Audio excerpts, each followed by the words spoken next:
Hi, my name is Gemma Regis, and this week is Mental Health Awareness Week, part of the Mental Health Foundation. This year's focus is body image, and today I'm going to share something about myself that some people know about because I think I first shared it last year on social media, on Instagram, and that's about my feet. And when I shared my story about my feet, so many people were like, they're not that bad and so forth, X, Y, Z. But they didn't really, I didn't share the impact it had on me. So when I was about probably 8 years old, maybe, I needed some new shoes. And I wasn't able to get new shoes for school. My shoes were too small. And so for the best part of about 6 months, I had to wear shoes that were too small for me. And my feet literally continued growing, and they grew like that.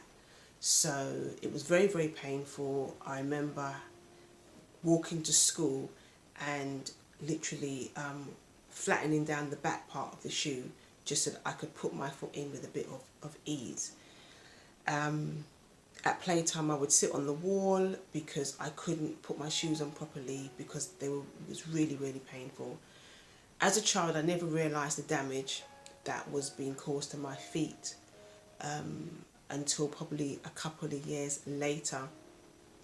As a result of that, I have corns on all of my feet and I have large bunions. When I started secondary school, I think that's when I became more aware of it, because I remember feeling really embarrassed and not wanting to take my shoes off for PE, get changed where anybody was. If we did dance, we always had to go barefoot, and it was the most embarrassing thing for me. It knocked whatever bit of confidence I had clean out of the window. I got teased about them. For years, I kept my feet covered. When I think in my second year of secondary school, my mum took me to a chiropodist to see if they could basically fix them. And I remember being so overwhelmed thinking, yes, I'm going to get new feet. But it was too late, the damage was already done. I grew up looking at my siblings' feet and wishing that I had their feet. I kept my feet hidden from people as much as possible right up until 2017, September 2017. If I went to the shoe shop, I would strategically put my bag in front of my feet and do a quick swap over. If I went, I would always have a pair of socks in my bag. If I went to someone's house and I had to take my shoes off, I'd quickly again get my socks. And if I went to someone's house and I didn't have any socks, I would make up a lie and say, oh, my feet are really cold, and get them to give me a pair of socks. I think the worst was going on holiday, going to the beach. I would bury my feet in the sand. If we were sat on the sand, I'd bury my feet in the sand so people couldn't see them.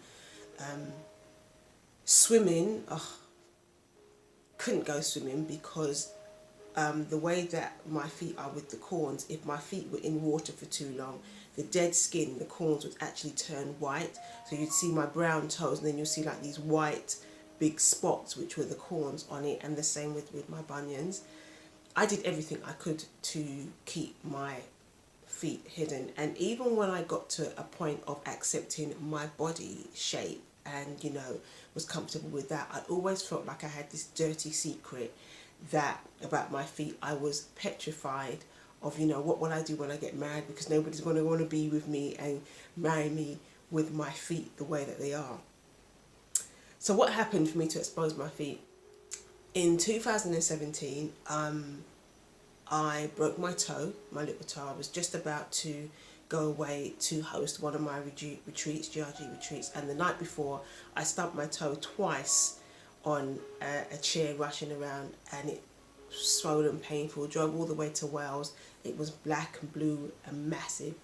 Went to the hospital. I remember being petrified to go to hospital again because I just didn't want anyone to see my feet. There were a couple of times I had to go to the doctors and take my shoes off. Oh my gosh, I was so embarrassed. So I remember a lady came with me who was on the retreat, and I remember bringing her up into my room and like almost having a panic attack, telling her, look, we're going to the hospital, but this is how my feet are. And she was a nurse, and she was like, Gemma, I've seen worse and they're not that bad. Got to the hospital, XYZ, they said, you've confirmed it, broken my toe. Came back, everyone in the retreat wanted to see it, and here I am, I can't show them my feet, so I made up this lie, no, you know, it's fine. On the retreat, we was talking about vulnerability and being vulnerable before God, and one evening after everybody had shared, I remember I just sat there, and I'm the retreat host, and I just thought, I can't do this anymore. And so I started to tell them about my feet, and that was the first time in 40 plus years that I had told anybody about my feet and showed a group of strangers my feet. It was, I remember telling them about my feet, and when it got to the point of having to show them, just putting my hands over my face because I was embarrassed. And I've never felt so much love from that group of people as I felt that day. It was like a weight came off my shoulder, and I was just about to, I was kind of like talking to a guy, and we were at the early stages of a relationship, and I remember being at that stage and thinking, my gosh, when this guy sees your feet, that's it, it's going to be all over. And the day that I showed him my feet and told him about my feet, he was fine. He was fine about it. And that had always been, outside of people seeing my feet, that had always been my biggest fear. What would the guy that I'm dating, my husband, think of my feet? And nobody would want to marry me because of that. And it seems crazy to the person who's listening. It may seem crazy to them, and the person who, you know, people see my feet now and they're like, they're not that bad. But it was how I saw it. And like I said in yesterday's video, it's how we see ourselves. As a result, I now go to have a pedicure every month. Going for my first pedicure in 2017 was, oh my gosh, empowering, scary. And the lady who did it for me, she was absolutely lovely.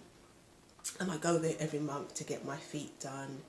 And, you know, if Mr. Man comes to visit, I walk around the house, you know, with no socks on. And I wouldn't say I'm 100% comfortable with it, but I'm a lot better than how I used to be with it. I wore open-toe shoes for the first time in 2018 to a party. Still a little bit self-conscious, but it's like, you know what, it's my feet and it's my story, and I love them. If I don't love them and look after them, nobody else is going to love them and look after them. So this is day 2 of Mental Health Awareness Week, and this is me sharing my story on my toes and how they affected my mental health, and what I have done to overcome it, and how I look after them, and how I celebrate them now. So I hope that you have been inspired and encouraged by this story, and I'll see you tomorrow.